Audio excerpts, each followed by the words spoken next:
The bug. So there's two bugs I remember in my life. One was when I was in ROTC, and there was the biggest mosquito you could ever possibly imagine. I ended up waking up in the middle of the night, and it was like I remember this son of a bitch for the rest of my life because he bit me everywhere, and he's literally had like looked like a quart of my blood out of its back. And then when I was in Iraq, they had these little shitty bugs. I mean, you could tape up your hooch all day long, but they still get in, and they bite your ass all night. And I'm like, what the fuck? So I just those two. But for the rest of my life, I'm 50. I just turned 50. I'm like those two bugs. I'm still to this day. It's been 30 years. That mosquito had a smile on his face too. That when he left. motherfucker. I killed him too. He's dead. Son of a bitch. Welcome to Game of Crimes.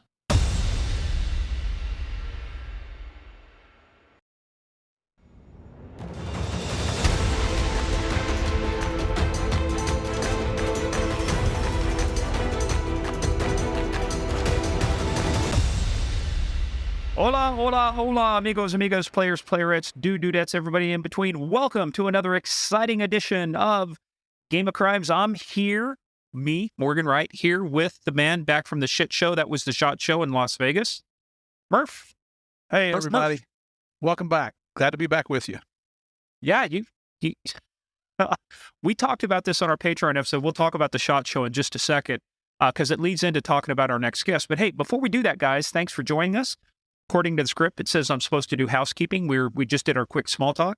Apple, Spotify, give us those 5 stars. We really appreciate it. It helps other people discover the joy that is Game of Crimes. And we've got a great episode coming for you. So you're going to want to share this. Also, head on over to our website, gameofcrimespodcast.com. Our book section there, you're going to see 2 books by our next guest coming up there that are there for your purview and review. And I know you're going to love those things. So go over and check it. He's got a 3rd book coming out. Also follow us on that thing they call social media at Game of Crimes on Twitter, at Game of Crimes on podcast and the Instagram. But where you got to be is patreon.com/Game of Crimes. Murph, I think our case of the month we just did is going to be one of the best ones we've done in a long time. It was about the killings in Tulare County, California, the 6 people that could have been, probably were victims of a cartel hit. I think that was... I liked what we did with that, and I liked the analysis you gave it to.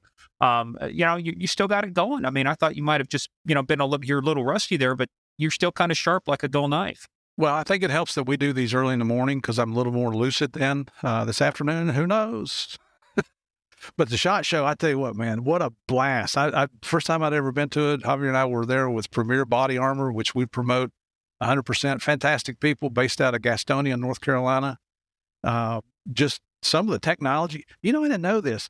They just came out with a female bullet-resistant vest for civilians. There were none on the market. Only law enforcement or military females could get vests designed to, accommodate the front of their bodies. I'm trying to be real diplomatic, nice about it. Dude, Marf, we just, look, women have breasts that need to be, you have to have an augmented vest for. I've seen some guys with man boobs. They're probably going to take advantage of this vest, too. But I was shocked that was not available to the civilian market. So Premier Body Armor has that out now. They've got, you're going to love this. Somebody set them up with a challenge because they have bulletproof koozies. Believe it or not, they gave me a bulletproof wallet, or bullet resistant, I guess I should say. But somebody challenged them, and they made a pair of bulletproof tighty-whities. Now, I would never want to be the test dummy for that. But they had them on display. Well, why not, Murph? They probably wouldn't hit anything vital. Well, I don't care. It's going to hurt like a what. Like a shoot me in the ass. And I mean, that's going to be a big hurt because that's probably a big part your of my bulletproof wallet will stop that. Yeah. And I love them to death, but I don't even carry a wallet. I don't have any money to put in it. So what do you need a wallet for? No, me neither, man. It's just, I got a wife and 2 cats. My money's gone at the beginning of the month. But hey, so do that. As you can see, Murph did not follow the script because we were talking about patreon.com and he had to get his comments in about the SHOT Show. But that's okay, Murph. You got it in there. Hey, we got some other great stuff coming out. 911 was your emergency. We've got the final few episodes of the Real DEA Narcos talking about the Real DEA Narcos Cali edition. Chris Fox and Dave Feisel, you're going to want to listen to the fight. This is getting real, folks. This is far better than what you're going to see on Narcos on Netflix season 3. I mean, just like we did with Murph and JP about season 1 and 2, the real story. So Steve, if you think about that, between your episodes and Chris's and Dave's episodes, 27 episodes. Yeah. Where we go into detail. There is nobody out there in the market, in the world, that has the level of detail on the Narcos, the series, and the real story behind it, other than, guess where? Patreon.com/GameOfCrimes. You'll find it on Patreon. And if I remember correctly, this final episode with Chris and Dave is 2 hours, right? Yeah, 2 hours. So 16 hours. We have 28 hours of content. You know, and I've known both those guys for years. Chris and I were young agents in different enforcement groups in Miami at the same time. Went to Bogota at different times. But the things that he revealed, I had no idea they were doing a lot of stuff. I mean, Javier and I did a lot of crazy stuff, but what they were doing, man, they were out there acting unilaterally, which means without Colombian police backup. Well, I was never in a cane field getting ready to take one for the team either, so. Well, that's what you say, but who knows what the truth is about that statement. I do. I know the truth. But anyway, let's moving along, folks. So make sure you check out patreon.com/GameOfCrimes. Seriously, we put a lot of effort into this. And the one this month about the 6 targeted killings in Tulare County, Goshen, California. There's a tie-in to the Golden State Killer case. You're going to have to hear the episode if you want to know what that tie-in is. Also, just remember, though, we are a show about crime. We talk about bad people doing bad things and bad people doing bad things to good people. We take the story seriously, but... You know, we never take ourselves serious. And one nothing of the ways special about us. Oh, there's nothing special. If you want to know that we're not special, just head on over to our Game of Crimes fans group run by our favorite mafia queen, Sandy Salvato. Just go to facebook.com, type in Game of Crimes fans, because there's a group that Murph and I run, and then there's the fans page. Answer a couple questions if you're deemed worthy, which it's hard not to be deemed worthy unless you're just a complete, total, douche nugget. You will get entrance into that special inner sanctum we call Game of Crimes fans. So just love Sandy Salvato to death, but go Dogs. Go Dogs. Is TCU's She'll part know of the what I'm Big talking 12? about. I was rooting for TCU, even though Kansas State beat TCU in the Big 12 title game. That was a tough game to watch. That, like I said, that was its own crime scene there, man. Yeah, that was. So well, that's another topic. So hey, but before we get into it, Murph, we've kind of taken a pause on small town police blotter. People said, hey, give us a little something different. We're still waiting for your feedback. Let us know. Continue to listen to your feedback. Let us know if you want us to bring down small town police blotter, if you kind of like these stories. But I've got something though. When we talked on the episode, the one we just did, Case of the Month. And you and I talked about this. We said if we got Derek on, he would just explode. It's about designating certain groups as designated terrorist organizations. man, We've got to make some different findings. Steve, well, this is tangential to it, but it's along the same lines. How would you feel if you walk down to Orlando one day and you're walking down the street and you come across and there is a police station run by another country and they're keeping tabs on their citizens and they're trying to do operations with Orlando police, but let's say it's from a coercive country like China. really? I mean, FBI we kind of have that already through our embassies and consulates of foreign countries where they're But on this our is- soil. Well, yeah, this is expanding. FBI raids Manhattan building used as secret Chinese police station used by illegal cops. This just happened. No shit. Yeah, I mean, this is in the fall of 2022, but this is ongoing. FBI agents raided a Manhattan building in the fall of 2022 that was being used as a secret Chinese police station and was staffed with illegal cops who, quote, solved crimes. The raid occurred at the headquarters of the American Changle Association, a nonprofit that helps Chinese nationals who live in New York. The group's former chairman was Liu Jinshun, who in 2021 donated $4,000 to Eric Adams' mayoral race.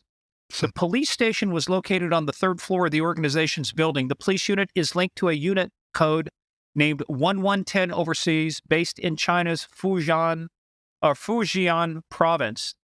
So the U.S. attorney, when they were asked, they said no comment, but it's on top of a ramen shop and next to an acupuncturist where a receptionist was surprised to hear it was a secret police station. The public was alerted to the existence of secret Chinese police station thanks to reporting from the Europe-based human rights organization Safeguard Defenders, which published research in September detailing more than 100 secret Chinese law enforcement installations worldwide. The fall 2022 raid is the first known raid by law enforcement on a secret police station in the U.S. According to the Safeguard Defenders, there are 2 secret Chinese police stations in New York, 1 in Los Angeles, and 1 in an undisclosed location. What do you think about that? You know what? If you don't think China is coming after the United States, what better example do you need than this right here? Who are their targets? Who are they investigating? What they do is they go after other Chinese nationals. They say, oh, no, they're just help them there to maintain their current Chinese driver's license and stuff. No, it's part of an operation. I just spaced out the name. I'll think of it in a minute. But it's an operation to coerce individuals to return to China, people that they want to have leverage over. It is a coordinated way for the Chinese Communist Party to exert influence over expats who are living and working in other regions. And this is not, again, 100 locations around the world. They've got a place in Italy where Chinese officers and Italian officers go out on, quote, joint patrols. That should never be allowed to happen, ever. Hell no. That you're a sovereign nation. They have no rights whatsoever. How would they react if we did that over in China? Well, first of all, it doesn't work that way, Steve. We can't buy land over there. We can't do the same things in China that they can do here. And that's been one of my continuous complaints, gripes, bitches, and moans, is that if you want to level the playing field, make it reciprocal. If we can't run our social media apps in China, you cannot run your social media apps in the United States. Yep. It comes back to the old saying, do as I say, not as I do. And just throw this out there real quick. This is nonpartisan when I say this. If you are using TikTok, please stop. Get rid of it. I don't give a shit what the Chinese say. It's controlled by them. They are using advanced intelligence to gain information on us. And as silly as that sounds, your dance videos, the trending crap, the challenges that go on, they monitor all that stuff. They're trying to learn. I think what they're learning is we have a lot of idiots in our country, but we already do that. Well, but Steve, the other thing they're doing too, this has been proved that the research is out there. They've reported on it. Other folks have, reported on it as well.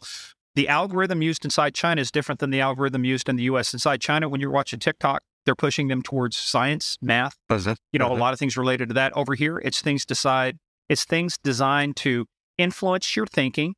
It's the drip, drip, drip. You do a little bit of drip, drip, drip, and now it is a massive influence operation designed to change attitudes and beliefs about China in order to make it more acceptable for China to buy land, operate secret police stations. If you don't think that's the case, folks, you go do your own research and find out why bipartisan in the United States Congress, not just one, they'll get one person on one side of the aisle to work with the other side and say, oh, it's bipartisan. That's no. Bipartisan, I want a representative amount that shows that you're really invested in it. Bipartisan findings that TikTok is a national security threat to the United States needs to be dealt with. And as we always say, don't accept what we say. Don't accept what the media says. Do your own research and make up your own mind. Don't let anybody tell you what to think. And so that brings us to our next point, too, now. So do your own research, especially when it comes to the unaccompanied minor children and migrant children crossing the border, finding out what's going on there. Well, we've got a person on our episode coming up, Jason Piccolo, former Fed, worked at HSI, worked at all of these places doing the human trafficking analysis. And what he's going to talk about, I guarantee you, if it doesn't make you mad, I don't know what will. It's, you know what? Our regular listeners know we don't hold back. If things are amiss in law enforcement, we'll be the first to call it. Nobody hates a bad cop worse than a good cop. But what we're learning on more and more of these episodes is how these people's agencies fail to back them when they're trying to do the right thing. It's asinine. They should be ashamed of themselves. It's nobody, the citizens, the law-abiding citizens certainly are not benefiting from what's going on over there because people are worried about protecting themselves and their own careers and promoting themselves. It's very self-serving. Well, and it's no coincidence. We don't believe in coincidence, Combat. No coincidence that we had Pete Forcelli, the whistleblower in ATF. Mm-hmm. Now we've got Jason Piccolo, the whistleblower status on the failure of DHS, the failure of our government to protect unaccompanied migrant children, what they used to refer to as unaccompanied alien children. They ran the UAC database. These kids were being put into the hands of criminals, people with criminal convictions. There was no vetting at all going on. And you know what? Nobody listened to them. This is not like, hey, I think there's some fraud going on here. These are kids' lives in our custody or at risk, and nobody was listening, and Jason had no choice but make an officially become a whistleblower and bring this to the attention of the U.S. Congress. And as you listen to this, I mean, listen to Jason's background when he was a Border Patrol agent. The stuff that he was doing, and you hear, I kind of call him out a little bit on this because he was doing some crazy stuff out there in the desert in the Otay Mesa Mountains by himself. Squared. What the hell were you? It's like Chris and Dave. What the hell were you thinking in those cane fields, You're not kidding. You're not kidding. But then when you get to the point where Jason is just trying to do the right thing, he recognized and helped identify something that was not right in our country, the way these unaccompanied minors were being handled after they were in custody and who they were released to. And then it was brought to his attention, and then the agency, when he tried to do something about it to get it taken care of, the agency that brought it to his attention tried to deny it. This whole thing is it's a cluster, boy, I tell you what. And I'm going to say right at the beginning, I'll say this at the end, thank you, Jason, for having the guts and the balls to stand up and do the right thing. Yeah, and you're going to see we don't hold back, man. If, on the government, no matter what side that you're at, if you are involved in this stuff, we find out, we're going to hold you accountable. And that's the case here, too, is Jason is holding the government accountable because they failed to do it. So the only way we're going to find out about it, Murph, is I have to ask you, are you ready to play the biggest, baddest, most dangerous game of all, the game of crimes? Yeah, baby. So get in, sit down, shut up, and hold on this one. You're going to hear some stuff here you've never heard before. Bring on Dr. Jason Piccolo.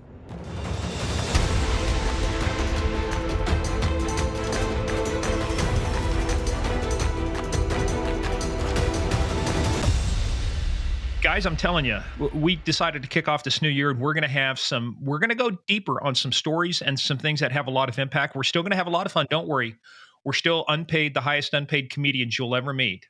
But what we want to do is bring on some really good stuff. Now, when I first heard this guy's name, all I could think of was Brian's song. Brian Piccolo. He's nodding his head. He knows. Jason Piccolo. Welcome to Game of Crimes, bro. Is it Jason or is it Brian? How many times during this conversation are you going to call me Brian? That's what I'll call you Jason because Jason's the name of my oldest son, so I'm not going to forget that. Okay. Now, I do have a brother named Brian Piccolo, so he was born in the 60s. I wonder where he got that name from. You never know. Maybe I'm related. I tell you, when I was a kid, that was probably the only movie I remember crying at, Brian's song. It's like, oh. Exactly. Don't let him fool you there, Jason. He cries here on the show all the time. Is it Titanic? The movie Heat. It's all the movies you can cry in. Well, whenever I give him a hard time about being a trooper, he brings a tear to his eye. Yeah, because I realize how ignorant and uninformed you are growing up in the hills of Tennessee and West Virginia, Murph, and it breaks my heart. But I'm proud of you that you made it so far in the federal government. And you got a throwdown case. You caught one guy, and you've been living off that ever since. So right on, brother. You can work the job, or you can let the job work you.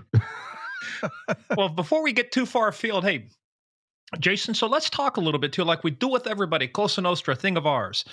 How did you get started in this? I mean, again, like I asked people, were you just drunk one night walking around in your underwear, ended up being recruited? I mean, what was your path, going up through school, and before you got into this thing we call law enforcement?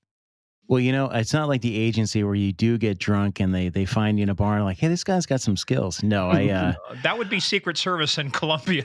Oh my gosh. Let's not even talk about that. When that happened, Murph, you remember when that happened? A lot of the guys were here in Ashburn. All the news vehicles. Anyway, let's go back to you. Gosh, yeah. Now you have me thinking about Colombia and those guys. It's like, come on, you're giving up your GS-13 $100,000 plus job a year. Just pay it. Yep. And if everybody doesn't know about it, just Google Secret Service Colombia. Yep. Hey, so I was not a stellar student growing up, but it's just life gets in the way sometimes. Grew up in New Jersey, beautiful area. Actually, the Garden State part of New Jersey, up by the Appalachian Mountains, so near the Poconos area. So, wow, nice. Yeah, I spent a lot of time up in the mountains hiking, and I spent a lot of time watching the '80s movies like Rambo, Platoon, and every Stallone movies, Cobra, and all the other stuff. So I had like a cross between what did I want to do when I grow up? Do I want to be a soldier an attitude or a problem, cop? But it's a very small one. Yeah. Mm-hmm. Do I want to be a cop or do I want to be a soldier or do I want to be both? So I figured the best thing to do is to become a soldier, then become a cop. But like I said, I wasn't a stellar student. Had some childhood stuff going on between my parents and I was expeditiously removed at a certain age. When I was younger, i.e. getting kicked out. it wasn't anything I was doing bad, but I moved out. Got in with a very stable family. How old were you? The first time was 15. The second time I moved out was 17. And that was just because, like, at the time my parents were separated. My mom went through some trauma herself, and there was a lot of suicidal ideations between, my mom and other things like that. So I ended up moving out into a stable environment, and that kind of set me up for, later on, getting into education and getting into everything else after the service. But I needed to first get into like the right mindset. So I joined the Army. Hooah. Yeah. Joined the Army, and then when I got out, I decided. Oh, no! You don't get to gloss over this shit. Whoa, the Army. Let's go back. So first of all, where'd you join? Okay, we'll get into it. You got to tell them about how you got exactly what you wanted when you went in the Army. I read your book. Oh God, let's talk about that. So there's a story behind this one. I think you guys, everybody in the government knows what a fiscal year is, and a fiscal year is in September. But the first thing is, so I joined the reserves. I've wanted to get the best of both worlds. I was like, hey, you know what? I'm going to go infantry, reserves, airborne ranger. I'm going to get everything I want. I want to be an airborne ranger. Yep. And this is the 90s when like the reserves still had infantry. Because I was like, I'm not going to go nasty guard or National Guard. I got to go reserves. So I didn't know any better. I was like, what? At the time when I joined, I was 20. When I joined the reserves, I was 19. So I go down before you go to basic training, you go to drill. So I go to drill, and I go up to the captain. I'm just a dumbass. I'm not even like a private at the time.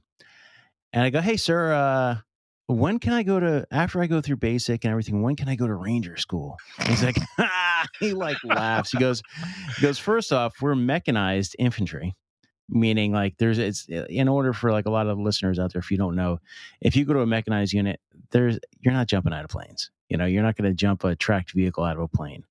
So, well, you will, but only once. Once. And you're going to hear a big thump. And what do they say about jumping out of airplanes? It's not the fall that kills you. It's that very sudden stop at the end. Yeah, exactly. A couple people lived. That's a whole nother story. But so I go, okay, so I'm not going to jump out of planes, but can I go to ranger school? Because you don't have to be an airborne in order to be a ranger. A lot of people don't realize that. He goes, yeah, if we ever did get a slot, you're never going to get it. So I'm like, okay. I go back to my recruiter, and I'm like, and when you're joined the reserves, you go to a regular active duty recruiter at the time. It's man, if I knew about the National Guard back then and how you could do a lot in the National Guard, I didn't know any better. So I go to a recruiter. I'm like, this is bullshit. I want to go airborne ranger, because the recruiter was like pumping me up the whole time. He gave me like a 75th scroll. He's like, hey, take this patch on. He'll tell you anything you want to hear to get you the sign, man. And he tried to say, I'm like, yeah, one of my really high speeds gave me this scroll, and I want to give it to you. He probably had a whole drawer full of them. So I'm like, okay, fine. Then I want to go active duty. I'm going to do this.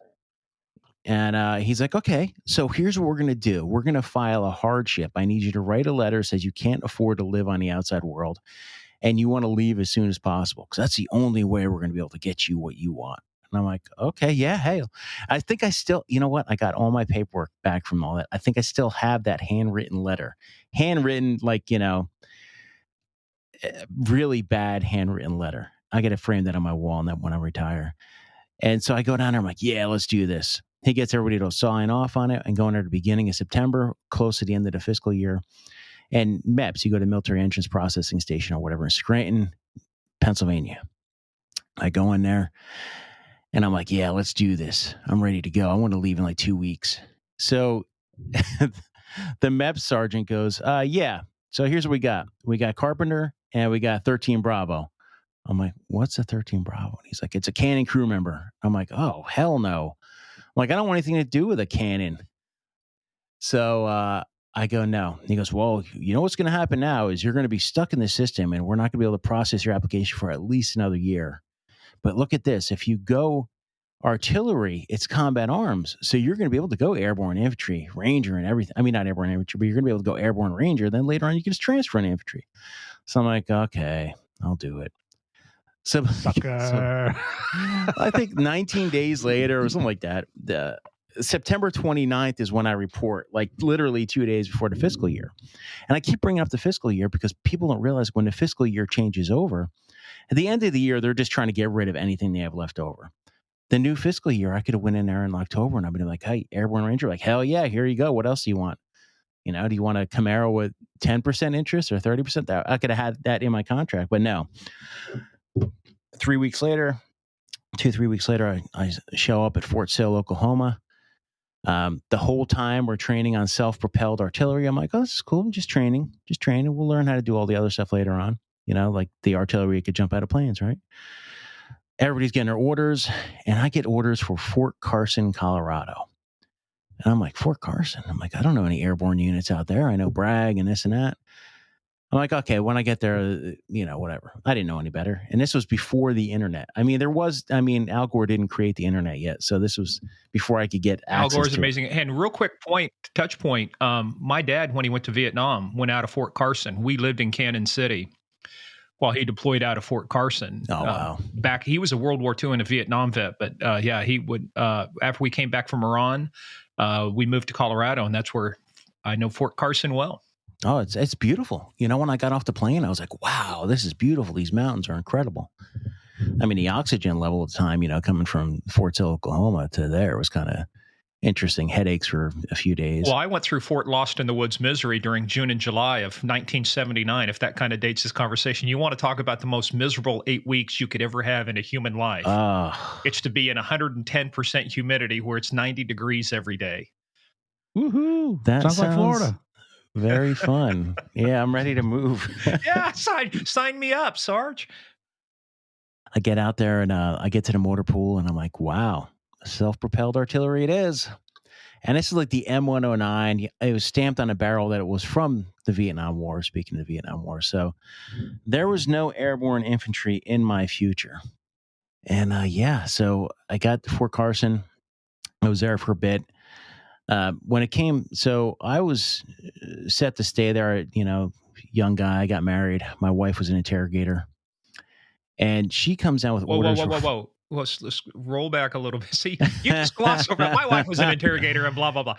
Okay. First of all, how'd you meet your wife? And when you say she was an interrogator for who? Army? Navy? Yeah, the Army. So wife was I met her at a bar. Oh, there's a shock. Were you part of the E3 Mafia at the time? Actually, I was.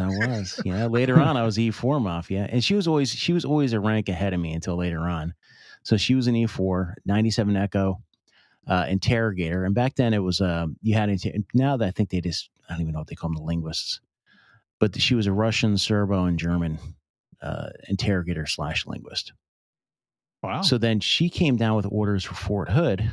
Now, was she born in America, or was she with those kind of language skills? Did she come? Were her parents, did they immigrate? She's from Minnesota. She was Minnesota. She knew German, and you know she knew Minnesotan, which is basically Canadian. Right? You know, for sure, yeah. Don't you know? Oh yeah, that's a whole nother story. I'll talk about Minnesota a little later. Oh, my sister and brother-in-law are from Apple Valley. Oh yeah, you know. Yeah, sure. I was in it later on. I was in the National Guard up in Rosemont, you know, at the Military Intelligence Battalion. All of my nieces and nephew graduated from Rosemont High School. Oh, that's cool. It's a small world. There we go. We ended up. So sorry, hold on. Murph is feeling left out. Do you have anything that might tie Murph back into this? Oh, Minnesota? Just wake me up when y'all are finished talking about Minnesota. Yeah. So Texas, we can bring Murph into the Texas fold here. Yeah, but let's continue on with your wife though. This is interesting. So interrogator / linguist. So you know, continue on there. So when I was going to come down with, we did the expeditious marriage because I was about to get orders for Korea. Get married. Ended up I was going to transfer. Our unit was deactivating. The 4th ID was deactivating and moving to Texas. So we planned on going Spanish linguist. So I'm like, okay, so I take the defense language aptitude battery and we go down to the branch manager. At first he was blowing smoke up us, typical Army fashion. He was like, yeah, once you take the D-Lab, we'll send you to Monterey. You go to Spanish, 6 months in California. And then we're going to transfer you out to Fort Bragg. You both go airborne. I'm like, oh, that's awesome. Let's do it. I go down, take the D-Lab, come back to the branch manager. He goes, ooh, your scores are a little too high. And for me, I was like, wow, who's this guy talking about? He goes, but we do have Arabic. He's like, what about Arabic? And then you can go to Fort Bragg. And I'm like, this is the 90s. I'm like, no, thanks. So we ended up going to Fort Hood. And Fort Hood, I went to First Cav. And then, that's where, later on, and like I wrote a book and stuff like that. But this is how I found out about the Border Patrol. Is when I was at Fort Hood, I met he was a linguist with my wife. His name was Chris Bacon. And then Chris and I become really good friends. He just got out of the Army and he was going into the Border Patrol. I'm like, oh, this is cool, man. What the hell is the Border Patrol? I'm like, it sounds like a good job. It's federal. It's law enforcement. I can go into Border Patrol and then I could do like just transfer around the government. I could go airborne. And the Border Patrol, yeah. Airborne Border Patrol. We're going to parachute in. That means you jump off your horse. Exactly. That's your airborne. Jump out of the Broncos. Yeah. Oh, my gosh. So Chris, about to get out of the Army, Chris goes into the Border Patrol. I'm like, okay. I find the expedited hiring for the Border Patrol. And that's where I go and I test. As soon as I go on terminal leave, we drive out to Oklahoma City. I do like a 2-day test to get into the Border Patrol. I'm like, oh, this is great. So now I have real a job. Quick. Yeah. But when you're going on terminal leave, how many years have you got in by this point? And the Uncle Sam ain't released me yet, Mafia. 3 years. 3 years. Yeah. And my wife at the time had 5. So we're like, we're getting out. So I end up going out to Oklahoma. I do the testing. I'm like, oh, okay, this is cool. Now I have a job. Now I have to wait. So while I'm waiting for that, we move out to Jersey for a few months. And we end up in Minnesota because we're just waiting for my orders for the Border Patrol. So the plan is my wife's going to go to college while I go to the academy. So she ends up getting accepted into Minnesota State University, which is Mankato State back then. And so the Border Patrol comes back, and I'm thinking, hey, I'm going to go to San Diego because at the time, everybody's going to San Diego. That's where my best friend went. It's going to be cool. We're going to go to San Diego. This is going to be great. So I think it was like January 7th. And you do know there's another border, too, on the north. Yeah, back then, nobody went to the northern border ever. Yeah. Nowadays, you could, like when you apply, I think you could say you want to go to the northern border. Yeah. So instead of going to the San Diego, the Border Patrol was like, hey, you know what? We got Brownsville, Texas. And I'm like, Brownsville? I pull out an atlas because, this is still predating me. I tell you what, that ain't San Diego. That's not San Diego. It is the armpit of Texas. Yeah, so I'm like... No offense to people in Beeville there, sorry. Well, I'm like, you know what? I have all this college fund and GI Bill. Let me just knock out my degree, and then we'll go, and we'll see what's going to happen. So I said, no, thanks. So I ended up it was January 7th. I planned on going... I was going to take like an EMT course or something just to get credits. But then the college was like, hey, you know what? We'll bring you on as a special student. And, I ended up going to college. That means we'll bring you on. If you don't screw up, then we'll bring you on as like a full-time, like you could be like a real bona fide student. I was like, okay. Did they know your background or was that just because of... No, it was because of my background. So before I went in the Army, I ended up, I went to community college. And, while I was in my first semester at community college, like my best friend died, girlfriend left me, dog left me too, probably, who knows, but it was like a really country shitty song time. in the making here. Exactly. So, and my 1976 Chevy Blazer died literally. I mean, I forgot to put oil in it. So all these things happened at the same time. And I was like, I'm just a really crappy student. So I ended up having Fs. Because I didn't, rather than withdraw like a smart person would do, I just let it go and just never showed up again. So when I went to college, I had to, because I had those Fs hanging over me, and later on they get expunged. But they're like, okay, you do a semester and you get good grades and we'll be good to go. So I applied, got did a major in law enforcement, minored in military science, joined ROTC because I didn't have enough. I didn't have enough of the Army. So I went to college, joined ROTC and the National Guard all in like the same week. So I went MI in the National Guard, did all the not counterintelligence. Yeah, it was counterintelligence special agent because back then you could do it by book. So I got all the certs and all the other good stuff to get the MOS for 97 Bravo, I think it was.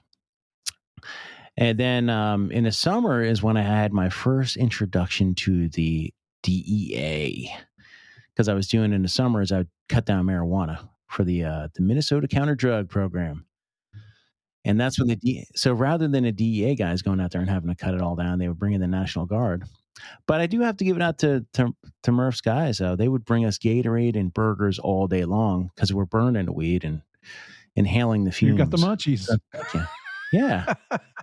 Hey, wait, here's an interesting question even for you too, Murph, because you bring up something too. We had guys go through DA school, but they did the infill, exfil stuff. They zip line them in on a Black Hawk. And as I found out too, if you're the prick of the class, they always put you at the bottom of the zip line because they dunk you in the water on the way out.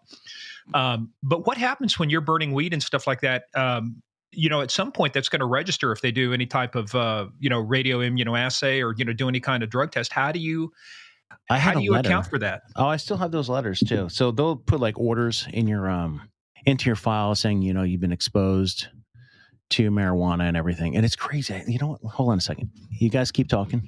All right, we'll talk amongst Morgan, us. you glossed over something also. Were you the last guy getting dunked in the water? No, I never went to that school. I went to the 2-week course, the investigators course. Sorry, man. It was like I got to ride in a. Speaking of that, well, I was in ROTC in college too. I joined the reserves to go into ROTC. By the way, my dad went through the DLI in Monterey right before that's where he learned Farsi before we went to Iran. So I got pictures of me as a Ute there on the corner. But no, I never. I went to the investigator school. I did not go to the eradication school. So there, haha. Well, blah blah blah. If they'd have dumped you, they'd have probably just hovered there for a while. And left can you see that picture there? Oh my God! Yeah. Oh yeah. So this is a picture of me burning weed. And, and now I think about it, I'm like, no N95 masks back then. It's just straight diesel and weed. Who cares about those chemicals? Hey, you got a letter in your file. What else? What I got the letter. Who cares about the burn, the toxic exposure? What was it like when you started burning that stuff? I mean, how intense was that? Did you experience the euphoric effects that people claim? You know what? The problem was it's all of the diesel we used to burn it. Oh, yeah. And that gives you a really crappy headache.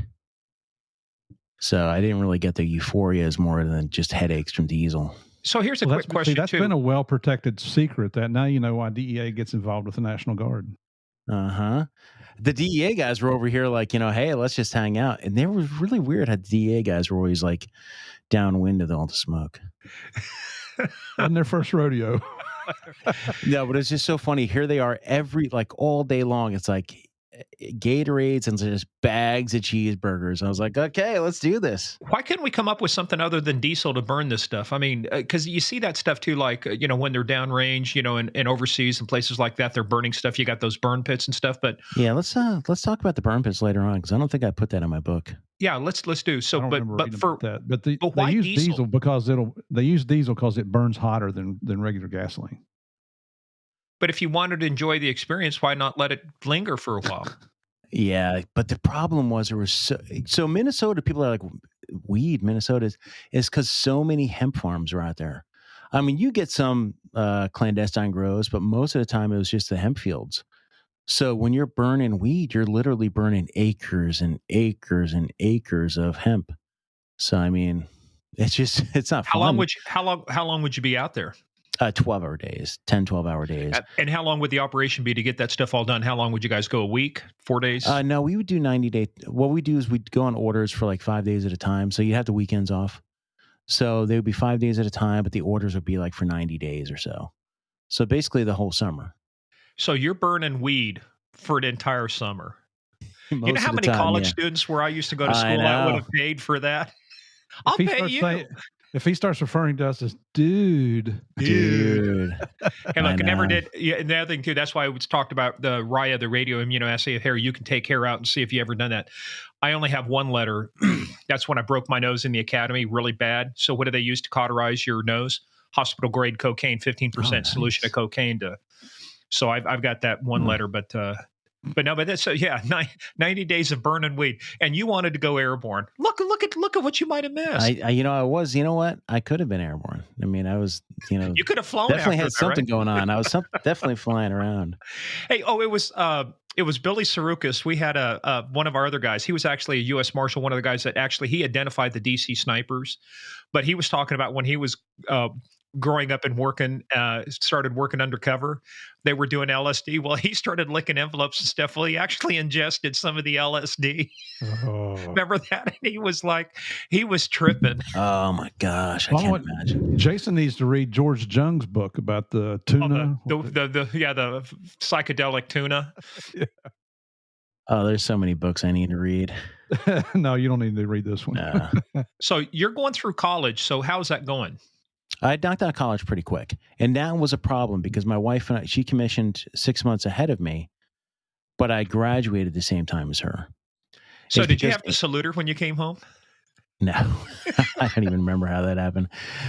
It was, hey, but was that not a tricky thing though, to have, I know it'll change later, but to have an officer and an enlisted being married, did that cause any problems? No, because at the time I was a cadet. Okay. Yeah, so she was the only time it wasn't really a problem, but when we were at Fort Hood, I was in E4 and she was in E5. So I remember we're like in processing, the NCOs go off and do some, fun stuff, and I'm over here doing police calls. I'm like, oh, this is fun. Yeah, because for people who don't know, right, once you hit E5, you become an NCO, but below that, you're not. You're just the E4 mafia.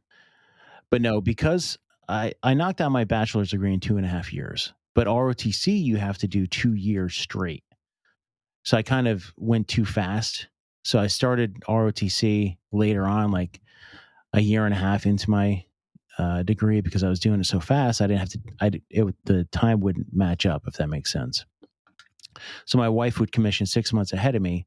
So we planned on going back active duty for another tour, but because we wouldn't be matched up, I ended up just applying to the U.S. Border Patrol again. So this time, when the Border Patrol called. And then I did have some experience with the Border Patrol. So I went out to San Diego during spring break to visit my friend Chris. And he brought me up on the mountains by Otay Mountains, which is, east of San Diego. And it's right by Tijuana.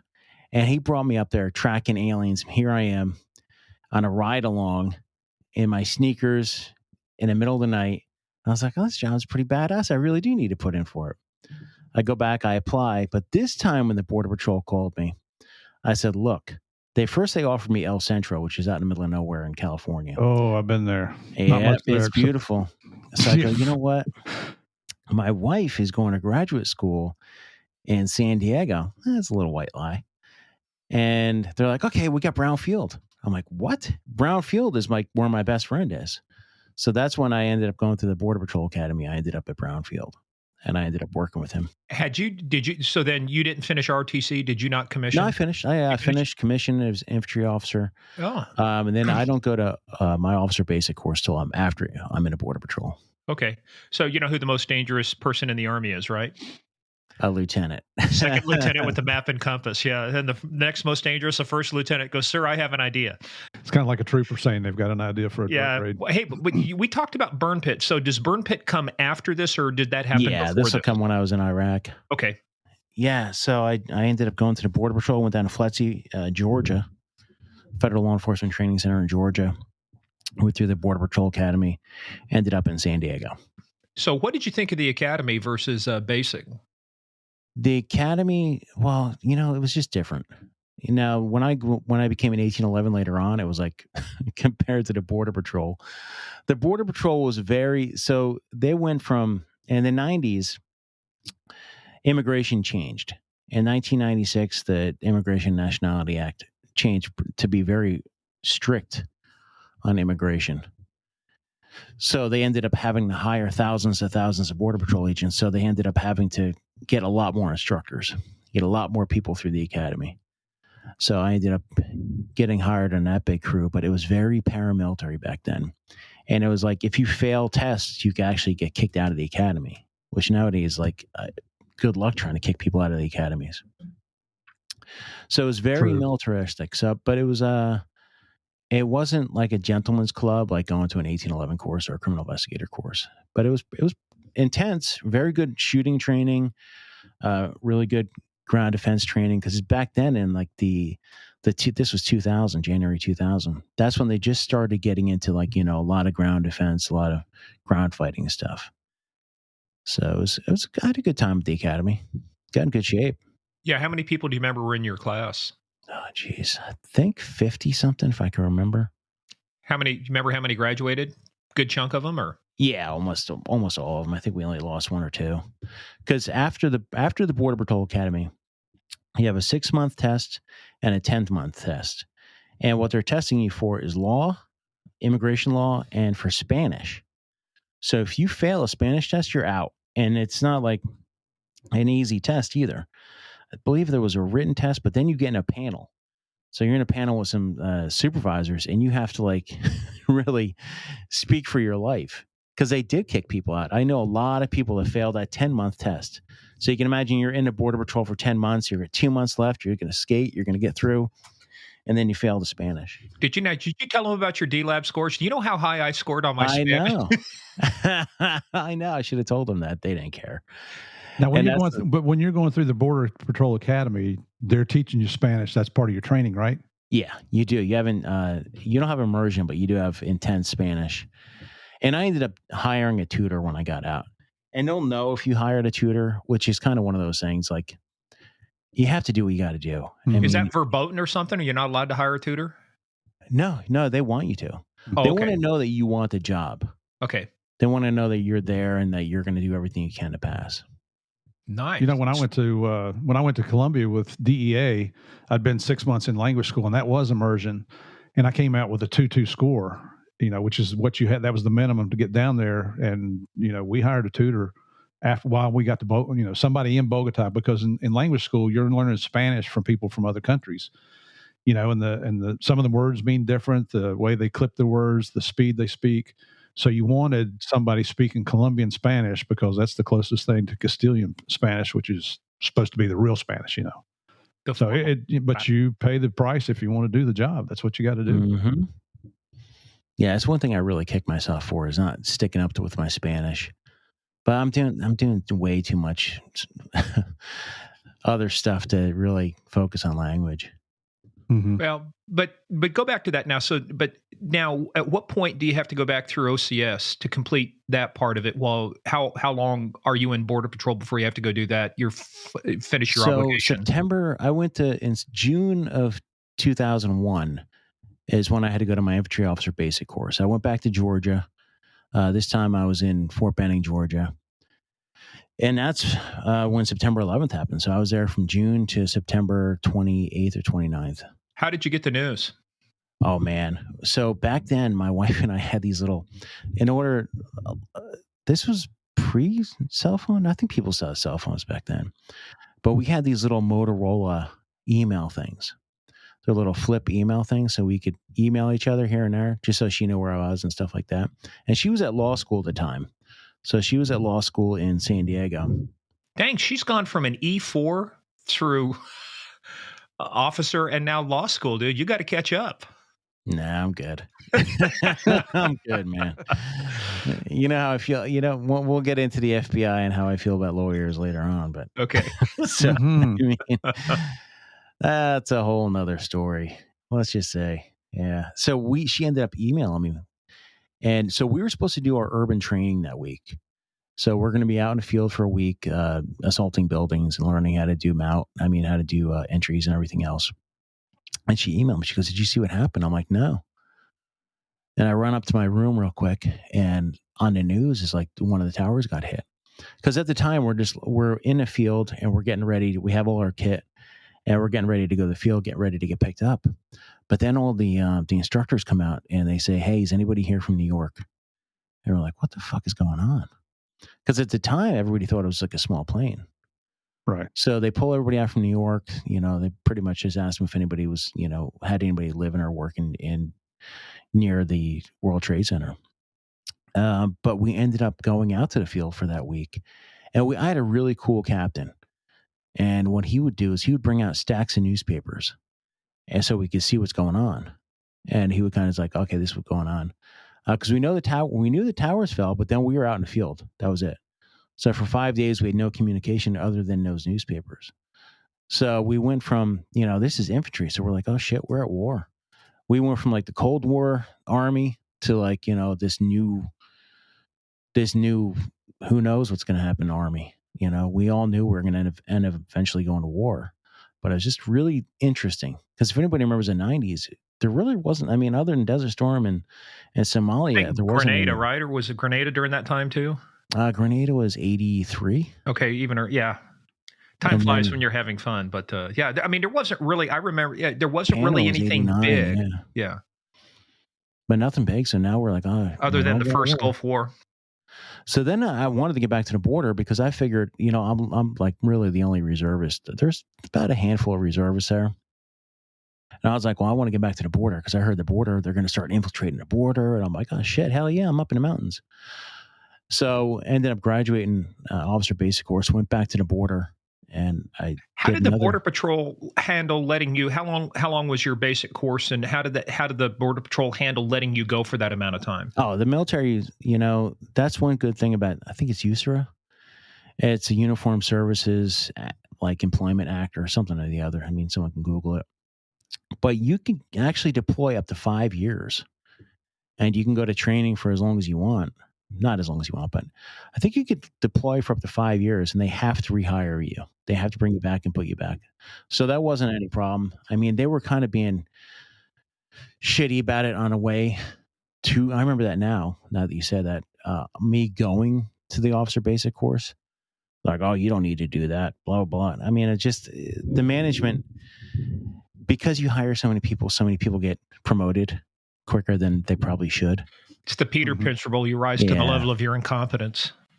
So, and you know what? There's two supervisors, the two P's. Now that you bring that up, I'm not going to say their names because we call them the two P's, and there were two guys who were just nasty. Like two peas in a pod, or what? Yeah, but their last name started with P. That's what I wanted to say. Yeah, interesting guys.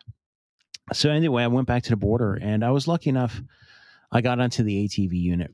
First, I went onto a mountain unit, so I was up. A lot of times before. Explain the acronym. The unit. You said ATV, all-terrain vehicle. So, okay. I thought you said ATV. Sorry, ATV. Got it. I don't need it. I guess we don't need to explain that acronym. Sorry. All-terrain vehicles. But before that, I was doing the mountain apprehension team kind of thing, where you patrol the mountains rather than sitting on a stationary position and processing. So then I went on all-terrain vehicles. I actually got to work with my best friend for about 6 months. And that's when I got picked up to be a U.S. Customs Special Agent. Because I applied to become a U.S. Customs officer back in the 90s. So then a special agent job opened up, and they just used my test for that. I did a quick interview. What's the difference for folks who don't know? What's the difference between an officer and a special agent? So an officer is basically what my parents and everybody else thought I was doing for the past, for a bunch of years, is being at the airports or the ports of entry, checking bags and making sure that. But a special agent's plainclothes criminal investigator. Hey, and let's go back to your Border Patrol there just before you went to ATV unit. Now, you were up in the mountains, and I got this from reading your book, Unwavering, which for our listeners, you want to check this out. It's a pretty decent book. And we'll put all Amazon, the books online, guys. Don't worry. Yeah.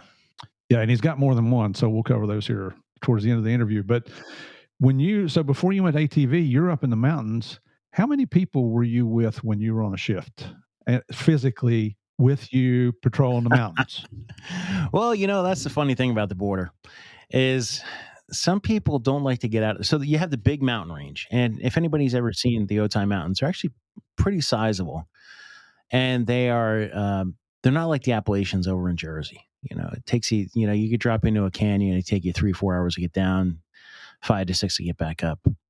So any one time with me, I would be lucky if I had someone with me, because you could find some agents would be taking a little siesta, because I used to work midnights.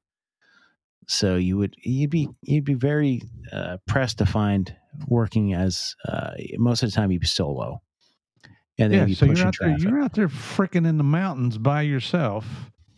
How far away is back up? It could be anywhere from 2 to 3 hours. Because what's wrong with you, Jason? Come on, man. I'm not the only. You know what? I had a lot to live up to, because my best friend Chris was just he was a machine, and he was legendary. So when I showed up there, he would drop down when traffic was really big, and like be pushing bodies, groups of 20, 30, 40 by himself. He actually got ambushed. He went down to get check a sensor out, and 3 guys were waiting for him. They jumped him, and they tried to strangle him out with the mic cord. They were trying to get his gun out. He was lucky enough; he pulled the trigger on his gun, so they couldn't get it. Broke his finger, and then he ended up fighting him off. And that's one good thing about starting that ground fighting, is he was able to fight the 3 guys off and get out of there with his life. But same thing with him. Backup was far away. It's not like the movies. It's not like the PD. The PD, like if you're in a big city, there's helos up. There's nowhere to land a helo down there.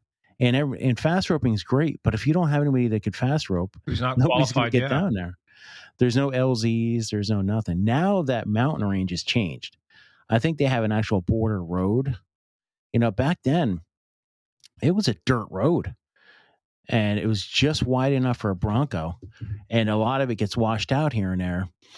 And we would actually stage tires, like a whole stack of tires, up in the mountains, because they had these old artillery bunkers up there. A lot of people don't realize that there's up in those mountains, there's these old artillery bunkers that could shoot out to the Pacific Ocean. So up there, we would just stow all these tires because there were so many tires getting popped. Was that a World War II holdover from? World War II holdovers. Yeah. But it was really neat. I loved working in the mountains. I love that stuff. I love tracking, and I love being out there.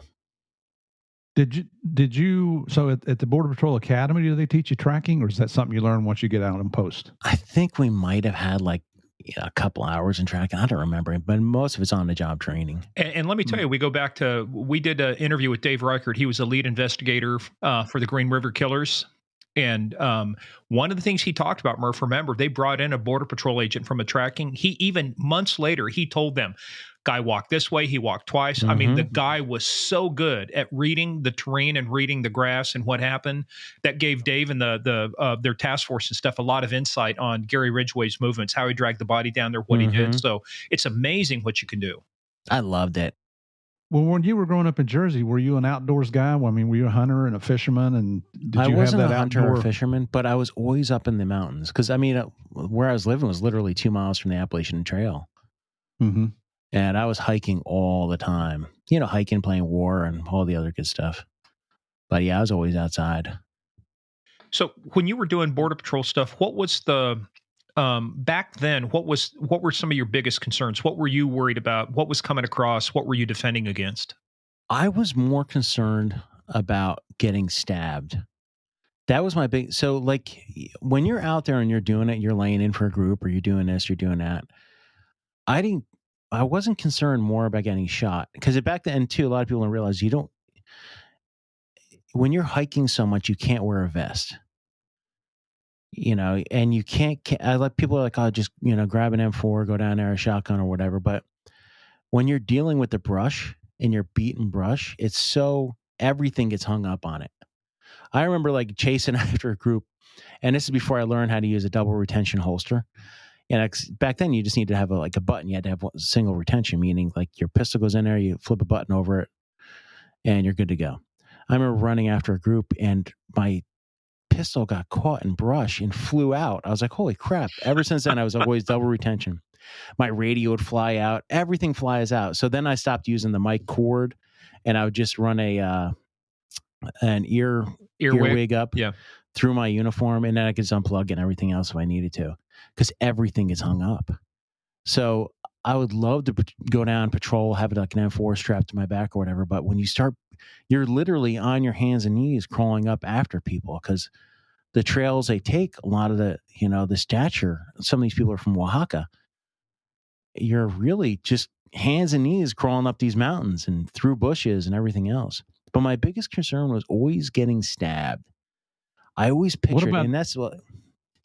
No, I'm sorry, I didn't mean to interrupt you, but what about the critters out there? The snakes and let's talk about that in a second. So it's at midnight or 1 or 2 in the morning, and you have to be super quiet. So you're laying in, and you're just laying there, and shit be crawling all over your body all the time. Oh. You're like, but you never think about it. It's like, I think that's the thing, is as long as you don't think about it, you're good. But once in a while I would freak myself out and I'd be like, oh shit, I'm down here by myself. What if someone stabs me in my ribs? I was always afraid that I was going to get shanked in the ribs for some reason. Even to this day, it kind of freaks me out. But I remember it was daytime and I was actually tracking a group out, and I jumped down onto a rock and there's a damn rattler right there. And I was like, oh shit. Excuse and me. then another time I was tracking one out through a field, tracking a group out through a field, and right in front of me was like the slithering right through the trail was like this, another huge ass rattler. And I'm like, ooh, I think they're good. Yeah, and then you'd run into like these spider nests out there, the biggest damn things in the world. I mean, just humongous. I'm like, what is up with this? It's like, So did you guys have to prehistoric get a ton things. of shots and everything else, or did you get? Were you afflicted by any of these critters and vermin when you were out thank there? God. Holy cow! I mean, the scorpions and the Gila monsters, and I mean, to this Lions day, and tigers and bears. Oh my! the bug. So there's two bugs I remember in my life.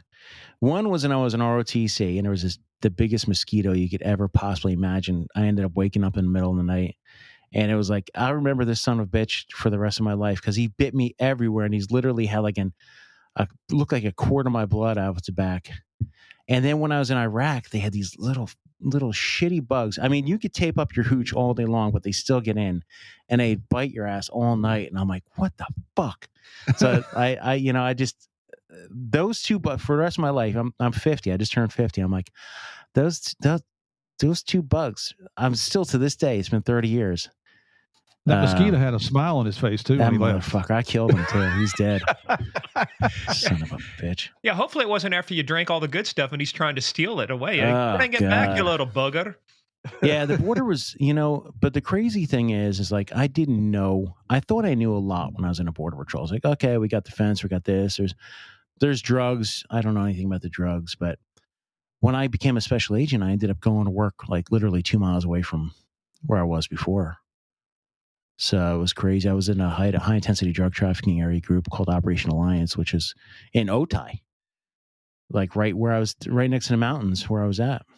So What was the drug were you of choice? customs then, Go or ahead. had ICE come along? No, this was customs. Okay. So what was the drug of choice being smuggled at that time? What were you guys interdicting a lot of? Most of it was weed, and we would get a lot of coke. And once in a while, oh man, what was that one? Opium. One of my buddies found opium. That's we did unusual. it was crazy. We ended up chasing him up to up to LA, and fucking opium though. I mean, anything. It's San Diego, so it's like one of the biggest ports in the world, I think. Yeah. And back during that time, most of the opium was coming out of East Asia. Yeah. That's why it was just so weird that it came in through Mexico. Then, well, there was a source. So I mean, when you get a source, it's like that's when you start finding out about all the real drugs. Well, the Mexicans, the Colombians started growing poppy and producing heroin there in the early 90s, I think it was. And then, of course, because the Colombians did it, the Mexicans realized there's profit there, and they started growing poppy. And that's when, the meth started too back then. That's when we started getting a lot of more meth coming across. And we're talking like really good, like just, really and you could good. see it migrate. It's kind of started on the coast, started migrating in, so it started hitting, the fringes, then in the eastern, western side, and then pretty soon it was in the Midwest. We had guys going to we had guys even on the State Patrol PD working DEA task force, and a lot of that was all the different ways you can make meth, cold meth, what you name it. Everybody's trying to figure out how to cook that stuff. Yeah, it's crazy. I mean, if I remember right, crystal, to be considered crystal, it had to be above 90%, 95% purity. This was definitely, it was crazy. Yeah. But we got so much weed. And I was lucky. So I become a special agent. I go down to Otay Mesa Alliance. And I was, I had that work ethic. The one I got from Chris, the one I brought from the Border Patrol. So I wanted to be involved with everything. At the time, I had no kids. The wife's in law school, so I could work all day, every day. And booking this for us, what year are we talking about now, approximately? This is 2002. Okay, late 2002. And had you? So the reason I ask is that I got to imagine is that you had a feeling at some point they're going to call you up with everything going on. No. No. I'm like, who the hell needs an? I thought my wife would get called up because she was MI. I'm like, who the hell is going to need an infantry guy? Because I'm like, they have so many infantry people and all this other stuff. They're never going to need me. But that's a story for another. Give it a couple years. We'll get there in a minute. Okay. All right. Because that was another one of those like, what the beep. I forgot we could swear in here. What the fuck? Yeah. Holy What the shit. fuck, yeah. WTF over. So, when I went out there, I started busting my ass. You call me up, you page me at any, or you chirp my phone at any time's hour. For once, and I shouldn't be disgruntled, but for once it was nice to get recognized. I was put on 2 proactive groups.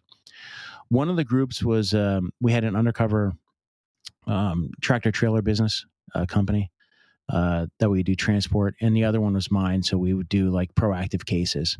Yeah, when you go back to that transport, when you say it was undercover, was that simply to move your evidence around, or was that stuff you were using to make cases with? We had a trucking company that we would transport drugs for not cartel, because you don't want to say cartel because the FBI or someone will jump into it. But for all the traffickers, as they call it now, transnational criminal organizations. Oh yeah, the DTOs and all the other stuff. Yeah. The acronyms change with the administrations. I know. Someone needs I forgot. Murph was an SES. Someone needs to get promoted somewhere. Hey, let me tell you, I was the token hillbilly. That's how I got promoted. Okay. That's awesome. I love it. I got to have you guys on the Protectors podcast sometime. And we're going to talk. Don't worry, folks. We're going to talk about his podcast and all the stuff he's doing. So stay tuned. But yeah, we want to get into that too, because that'll be part of how did you transition out of all of this. But so you're back. You're making cases over in Otay. What's next? So I'm making cases, and I was very lucky. So because there was 2 product groups, we'd always back up each other. So I was able to work and do a ton while I was there. But I remember 2005 coming home from a retirement party, and it's back when I used to drink, and I had a few cervezas in me, and I got a letter in the mail, and it looked like a fake. This was junk mail time, so I'm like, it looked like a fake, like Western Union / FedEx something. And at the time, I was First Lieutenant Piccolo, and it said First Lieutenant Piccolo, and I'm like, what the fuck? I'm like, you got to be kidding me. And I'm like, and at the time, where was my wife? My wife was at the FBI Academy, because while I'm doing all this, she goes and becomes an FBI agent. And oh, by the way, she got deployed to San Antonio for a year. So for the Guard, because for the 9/11. I mean, if you're going to get deployed, hey, that's a good place to go. When you're intel, you get to go to the nice places. So I get a letter in the mail, and I remember calling my wife up, and I'm like, what's the worst thing that could possibly happen? And she's like, you got a DUI. I'm like, no. I'm like, no, because even back then I didn't. Deployed. I don't care about that. Just don't DUI on a G car. That's the worst. Oh fuck. Okay, I mean, I think there needs to be a whole show where you get like a round table of everybody that's drinking, that got caught drinking in their government car with their gun after they got in a wreck and ran away. How many? Everywhere you go. No, we're trying to portray law enforcement in a positive light here. Man. Although we could have stories about guys who weren't drinking but left their gun in a restaurant anyway. And more than once. Did it more than once. Once in a foreign country. Oh my gosh. Or on a plane. Didn't do that one, but oh my gosh. So I was like, hey, you know what? I got recalled. I was like, son of a bitch.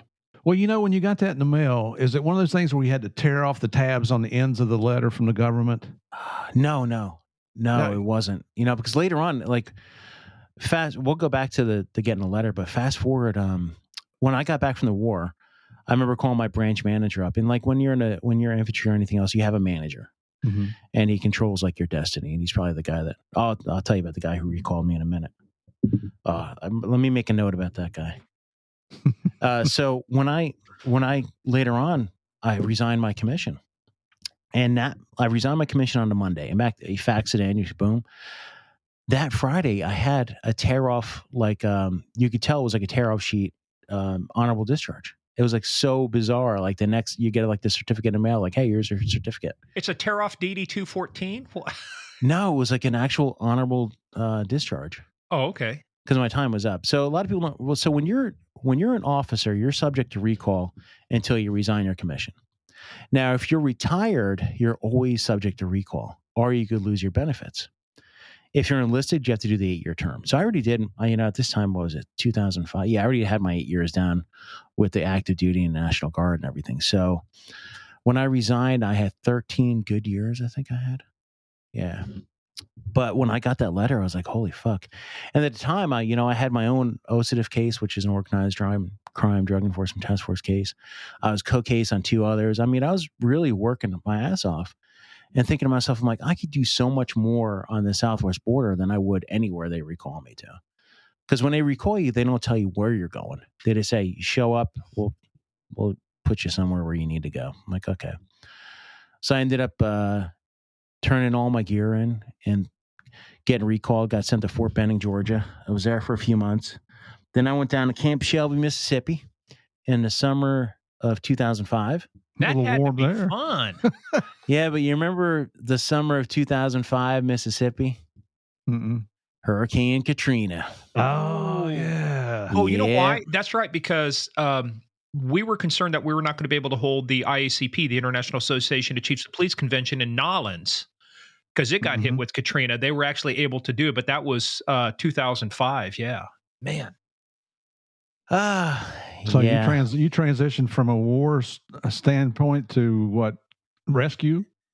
Well, no, it was crazy because we get down there and we're in the hurricane and we're in like these 1950s barracks. And I remember there was an empty one right next to us and a tree took it out. Big ass tree. And like after the hurricane, the post literally looked like the end of the movie Predator, like just completely devastated.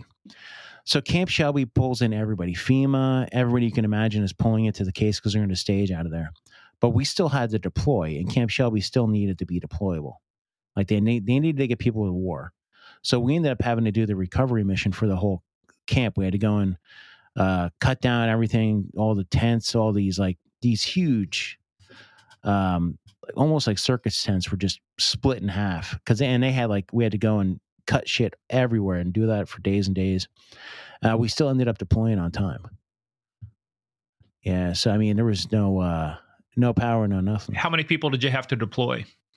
Well, the funny part was, so I got attached to an artillery unit from Wisconsin. It comes back around again, doesn't it? Yeah, and we were supposed to go to Saudi Arabia to do a security mission.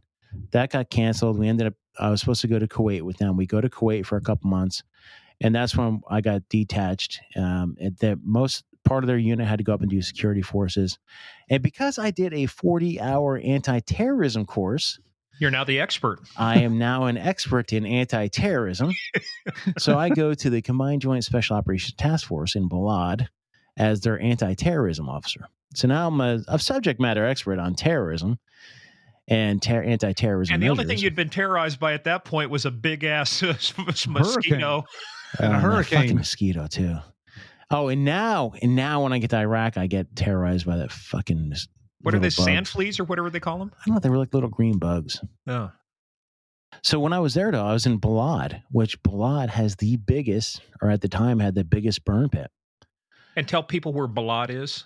Balad is in Iraq, and it's 89, 90 miles north of Baghdad. And it held it was an air base, but it also had one of the biggest hospitals, military hospitals. So next to the military hospital was a burn pit.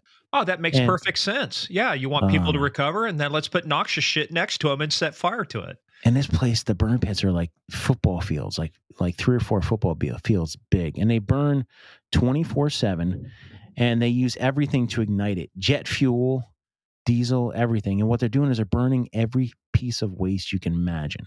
From the Humvees that get blown up, they throw like whatever they gut them, throw the innards into there. The medical waste, plastics, everything. And so what happens with a burn pit is, it's smoke, right? It's cool. It just goes up in the air, but it doesn't. It settles and it goes across the whole base. And what happens with burn pits is inside of it is particulate matter. Now, you could wear a mask. You can wear an N95 mask. It's going to go right through it. Nobody can wear a MOP4 mask or a regular gas mask 24/7. You just can't do it.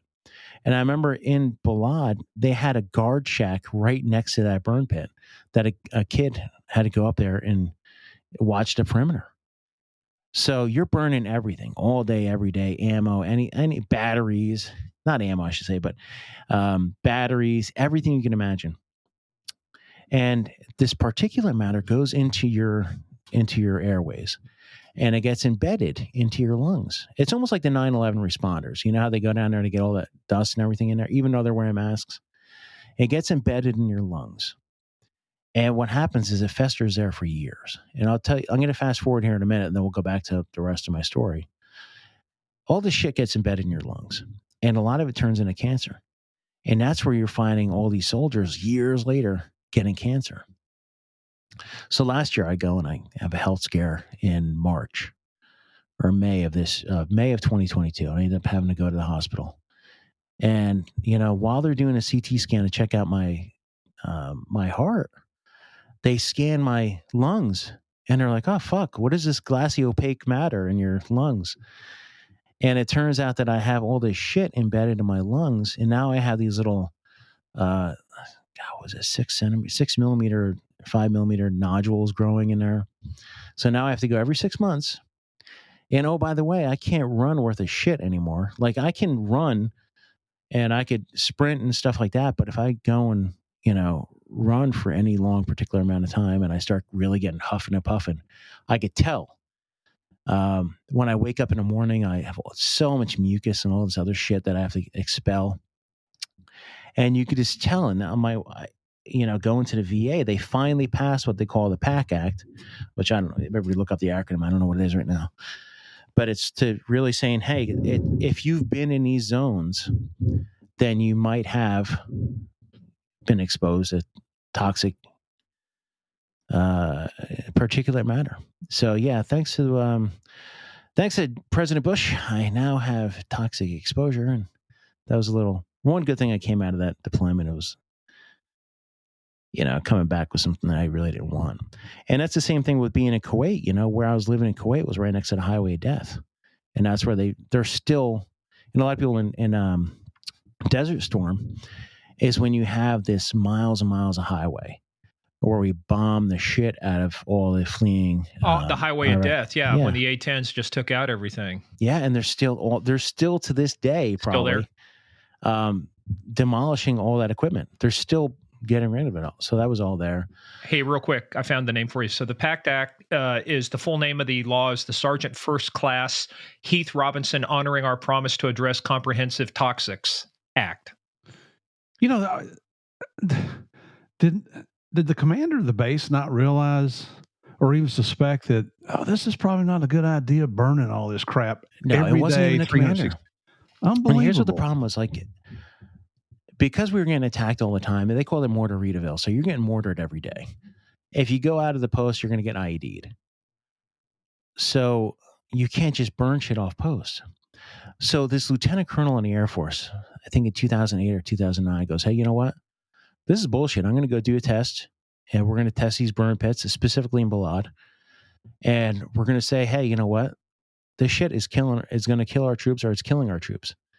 And they try to discount them. It did not, was it 2022 is when the PAC Act passed? They're finally acknowledging it. It's like our Agent Orange. Yeah, that's about to say. It almost sounds like Vietnam all over again. Yeah, can you imagine? I mean, what? They didn't say that Agent Orange did anything until 1980, if they did? Yeah, it took quite a while. Yeah, and now they're finally, and for years and years and years, I remember I put in for my first claim for toxic exposure because I was having lung problems in 2011, denied. 2013, denied.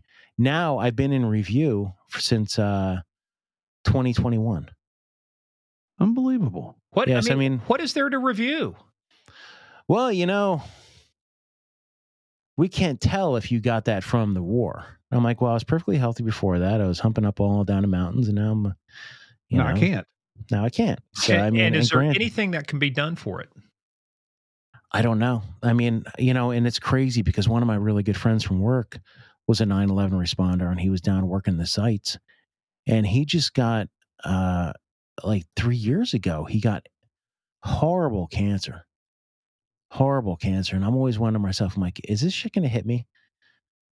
And the only reason I want to get the disability for it, so if it does hit me, then maybe something for the kids. I don't even know if anything ever transfers over to the kids or not at all. So it's just crazy. I'm looking at this about the PACT Act. It wasn't published until August 22, August of last year. Mm-hmm. And that's why I'm still in review.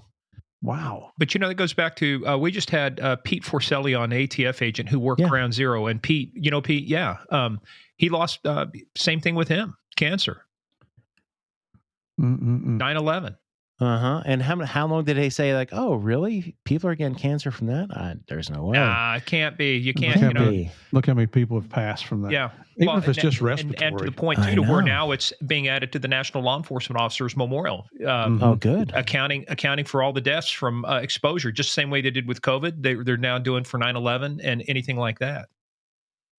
You know, really chapped my ass a lot about the war, and I wanted to bring this up too. Is I remember, so I was lucky. I shouldn't say I was lucky. I mean, I wasn't exposed to half the shit that a lot of people had. But I remember, and I had the luxury of getting coffee.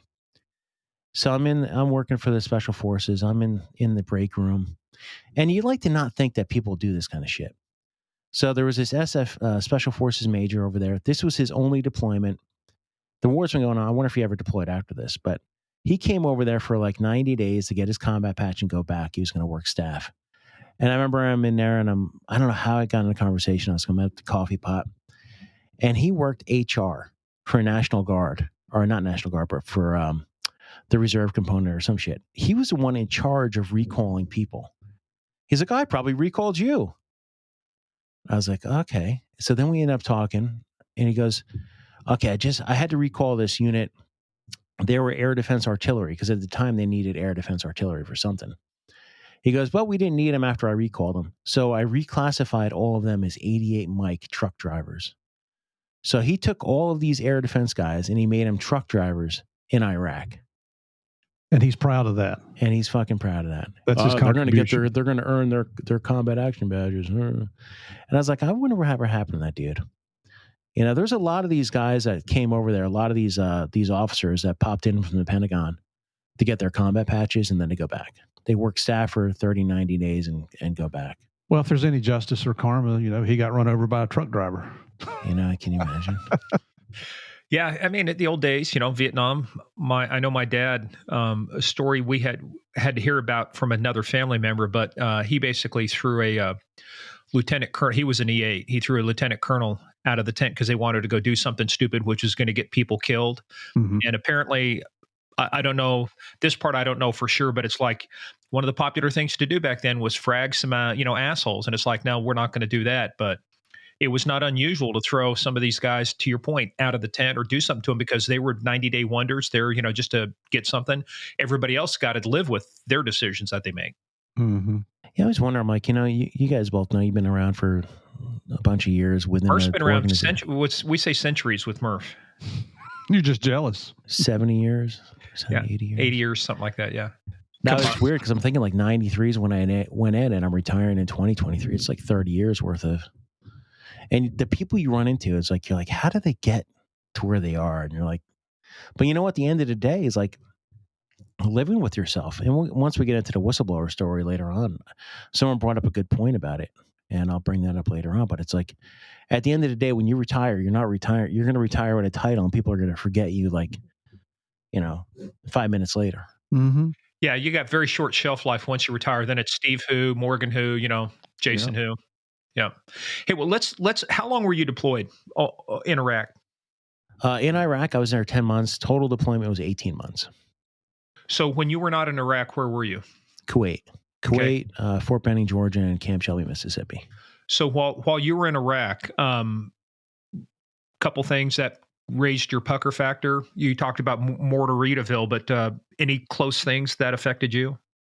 Mostly just the mortars. I mean, that was every night. But other than that, it was just a burn pit shit. And then, yeah. When the mortars would come in, did they sound an alarm and you had to run to the shelters, or what do you do? That's a funny story. In the beginning, you run to... In the beginning, but then later it's like, fuck, it's a mortar, whatever. Oh, man. So like, I was fortunate enough to be on a Special Forces compound, so it wasn't as Army as Army is, you know. So one half of the compound is like, you know, the regular Green Berets. The other half of the compound is like where the Delta guys are and the SAS and everybody else. So I would always go over there to eat. And I remember my buddy and I, this is probably about 4 or 5 months we're into it. And when the alarm goes off, you know, in the beginning, you're like, oh shit, we got to go find shelter. But after a while, you're just like, ah, fuck it. And then they have like these C-RAM things. They're like big Gatling guns that shoot down the mortar rounds. So you'll hear them go burp. So I remember there was this Navy SEAL that just got over there. And the guy's been around for a while, but he's never deployed. I think this was his first deployment, like into a war zone. So I shouldn't be mean because I'm just like a leg infantry guy, but because I know that special force guys are out there and be like, oh, this guy doesn't know shit. But when we saw that thing, when we heard the alarm go off, I go to my buddy. I'm like, and my buddy at the time was like, this was like he was in a war for like 3 or 4 different times, and he's got his CIB and all this other good shit. And then I go, let's run and act like we're running to the shelter. And there was like a little shack. So we're like, oh my gosh. And the guy sees us go, oh my gosh. And we run behind the shack. And this guy's like running. He's like, where do I go? Where do I go? He's like, but it was like the funniest thing. And like, as soon as he found his shelter, we ended up just walking to chow. But like after a while, he was like, oh, whatever. Now, could you tell by the sound how close they were? Did you get to that point where you could say, yeah, we probably should do something, or nah, it's far away, or did it just get to the point where it's just white noise? It's just white noise at the time. The only thing I hated was like sleeping in the bunk at night. You know, and I remember one night I was laying there and I'm like, the alarms are going off. And I'm like, okay. And then I heard a thud. And I'm like, huh, I wonder if that was a dud. Damn. And? I was like, yeah. I don't know. Fuck if I know. Well, I went over there for a TDY, and we were at Bagram, and in Bagram Air Base, they had shot spotters up in the mountains. Did you guys have stuff like that? It was such a flat area around us. They would drive around with like trucks, pickup trucks, and just shoot the mortars off of them. Okay. Yeah, because in Bagram, they would launch the little birds, and they'd go up and attack wherever the shots were coming from. Yeah. It's funny you were mentioning the CIB, the Combat Infantry Badge. I'll tell you, one of the weirdest sights when I went through basic 1979, we had some guys that actually were in Vietnam, got out and came back in. And so when you're there and you're seeing an E3 that's going through basic training with you with the CIB, you're going, what the fuck? You know, we had drill sergeants with CIBs, you know, true, you know, airborne badass guys. So it was kind of a fun time too, because they had seen, most of those guys had been in the shit, you know, they had seen it. So when I got back, you know, while I'm doing all this, my wife goes to Philly with the FBI. And I got back and I remember, you know, at the time, so before I went to the war, my oldest brother, he's 8 years older than me, or was 8 years older than me, was addicted to cocaine. And because he was a boxer, he boxed a lot, very physically fit guy. He was doing cocaine and he was also doing ephedra. So he had a heart attack. So I ended up moving my brother out to San Diego to get him straight. And this is right before the war. So that all kinds of coincides in a minute. So I get him out to San Diego. I get him in a rehab. He walks out of rehab. So I end up having to get him in a halfway house. I get him in a halfway house. He wasn't doing too good there, but he did meet this guy named Forrest. So him and Forrest move in with Forrest's dad. And Forrest was into crystal meth, but he knew a lot of the guys in the drug organization. So I'm like, oh, this would be good. I'll flip him. So my dumbass flips Forrest. So that means my brother and him are still, you know, together. And then I hand off Forrest to one of my partners, and Forrest ends up getting my brother addicted to crystal. So then I get recalled. So at the time when I get recalled, that's why I bring up my wife in the FBI. She's in on the other coast, so nobody's there to take care of my brother, and I didn't have enough money to put him up. So I remember I was able to.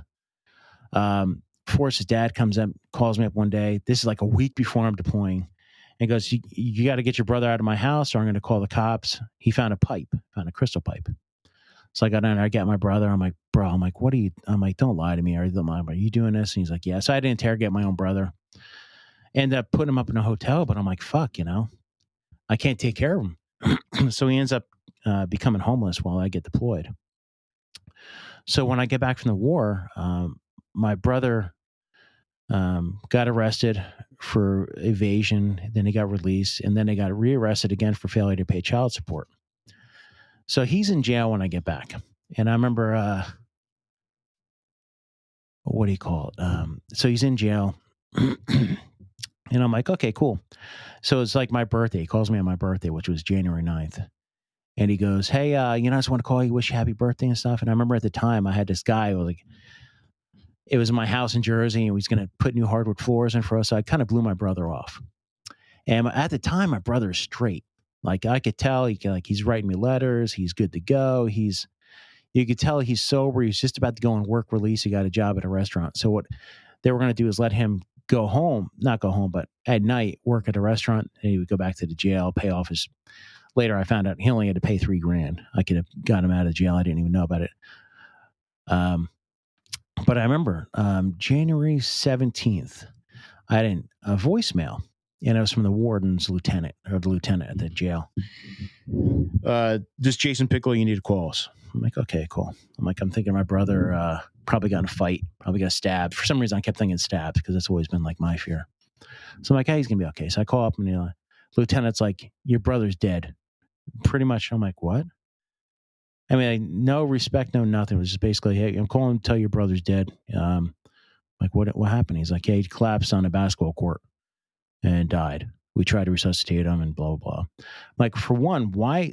The guy already had a heart attack. He had a stent. Why isn't anybody monitoring his health? And why is he playing basketball? Because, I mean, obviously that's not a good thing to do. It's one of the stress things in the world. And he said, hey, I'm like, okay, well, where is he? And they told me the hospital he's at. At the time, my whole family is estranged. So I had to call up my dad. And my dad, blood pressure spikes, and he almost has a heart attack. And they sent him to the hospital. Where's your dad living? He's living in East Stroudsburg. And oh, by the way, when they send him to the hospital, they send him to the same hospital my brother's dead body's at, because it's right up the road in Pennsylvania. So then I called my other brother up. We all go to the hospital. And then my brother's kids, the one that died, Mike, his daughter is 8 months pregnant. So I got to call them up. And then when I go to the hospital, my dad is literally down the hall from my brother, like where the morgue room is, or where they have his body. And my mom is a very spiritual. She's like, I need to know that's your brother. I need to know that he's really gone. And I'm like, oh, fuck. So I go to the nurse. I'm like, can I go see him? So I remember going into the room and seeing his dead body, and seeing that they had the tube coming out of his mouth. And I was like, son of a bitch. And I'm like, later on, a couple days later, my dad turns out to be okay. The family, everything, we bury my brother. And I think the day after I buried my brother, the warden staff calls up and says, you need to come get your brother's stuff, or we're going to get rid of it. I remember going into the lobby, and the warden's there. He was waiting for me. I go, hey, I want to know what happened. I'm in LEO. My wife's in LEO. And he goes, I can't tell you anything. Kind of blew me off, and goes back to talk to his admin staff, hands me a plastic bag. And in that plastic bag is all my brother's stuff. And, his Bible and letters and all this other stuff. But I remember he had a box of Cheez-Its, and the warden or whoever his staff literally poured it all out in there. So I had all my brother's worldly possessions are in this bag with Cheez-Its and everything else all over it. And I'm like, you know what? What a dickish move. What a dickish move. And that goes in later on, doing the right thing. And I remember reading through my brother's letters. And in there, it was a letter that he didn't get to send yet. And he was sending it to one of his buddies and says, you know what? I'm going to do all this on my own. I'm not going to, Jason's done enough. I'm not going to, it's $3,000 to get out. I'm going to pay it off. I'm not going to ask him for the money. And that's where it was in there. He said something about $3,000. I'm like, if I paid $3,000, I could have had my brother alive today. If I think about it that way. But then I'm like, I don't second guess it now. Yeah, man, you can't second guess it because you don't know. Right. I mean, with that condition, it might have been. It's certainly not your fault. Yeah. Oh, I know. Believe me, I thought about it over the years. But I remember, at the time, I told ICE, and at this time it turned into Homeland Security Investigations, which turned into ICE. I don't even know what the acronym was back then, because it changed so many times. It was the Office of Immigration and Customs Enforcement. It was BICE too at one time, Bureau. I remember getting hold of my bosses and saying, hey, look, I haven't gone for 18 months. My brother just died. My family's all fucked up. I've been away from my wife at this time for 3 years with her deployment in the academy and all that. I found 3 open spots because I had some buddies in Philly. They have 3 open spots here. They need to fill. Can I just get a transfer? And they're like, no. I'm like, really? I'm like, I already turned in all my stuff. I'm just a body. And I'm like, can I get a transfer? And they're like, no. I'm like, okay. Not even any consideration? None. Zero. Zilch. And you're going to love this one too. Because I don't think I put this in my book. So, and you guys are getting the shit out of me. Damn. Hey, That's what we're here for. Interviewers. That's why I like doing this, like these 30-minute interviews. I'm like, boom, boom, boom, whistleblower, I'm out. Boom. Check the podcast. Yeah, and see, the book and out, you I'm were good going to go. do, then after I got out of the Army, it's like, no. Oh, man. Let me have a drink of coffee before this one, because this one still chaps me to this day. And this was what makes Game of Crimes different from all the others. So we were talking about the supervisor and denying your request. So I'm still stunned with everything going on that they just wouldn't do you a solid for all the work that you've done. So what's the story behind that? Yeah, you and me both. I'll get into the supervisor in a minute, but the lucky thing is I actually put in for a job with Army CID, had these temp jobs, Army Criminal Investigation Division, working for this place called the Criminal Investigation Task Force at Fort Belvoir. And what the job with that was it was a 3-year term position. And it was in D.C., which is a lot closer than San Diego, so it was close to home. And what it would be doing is doing the prosecution packets for the detainees at Guantanamo Bay. It was an easy job to get. So I was like, okay. They offer me the job. And they say, okay, you could start on March 17th if you want it. So I go to my supervisors at ICE.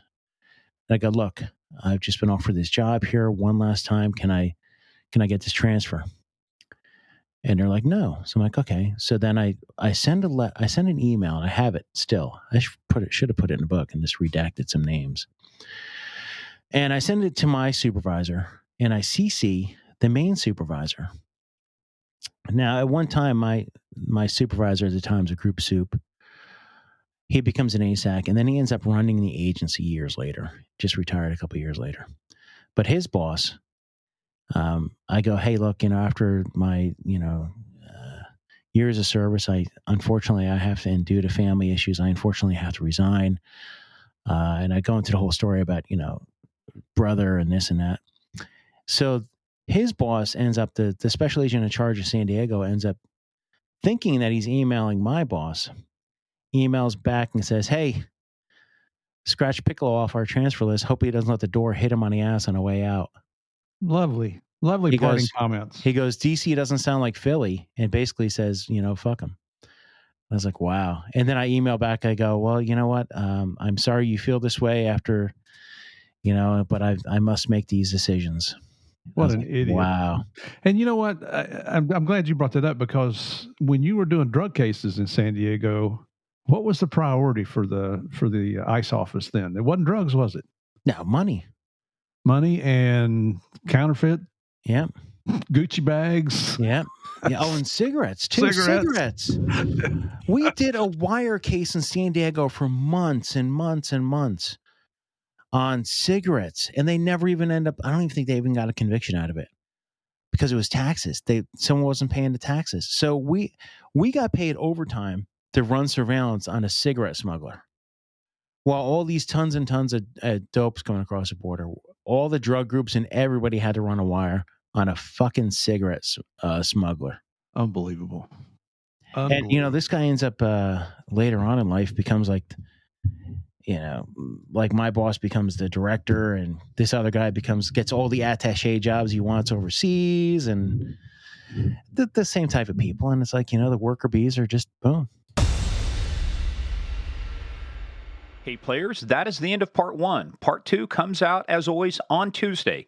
In the meantime, go check us out at Game of Crimes on Twitter, at Game of Crimes Podcast on Facebook and the Instagram. Also, go check out our website, gameofcrimespodcast.com. We've got a lot more information there, including our book list. Any book written by our guests will be listed there. In the meantime, go check us out also, patreon.com/Game of Crimes. It's where we put a lot more content you won't hear on our regular podcast. We go into a lot more topics, and folks, it is a lot of fun. So go check us out, patreon.com/Game of Crimes. In the meantime, everybody stay safe. We'll see you tomorrow for part 2.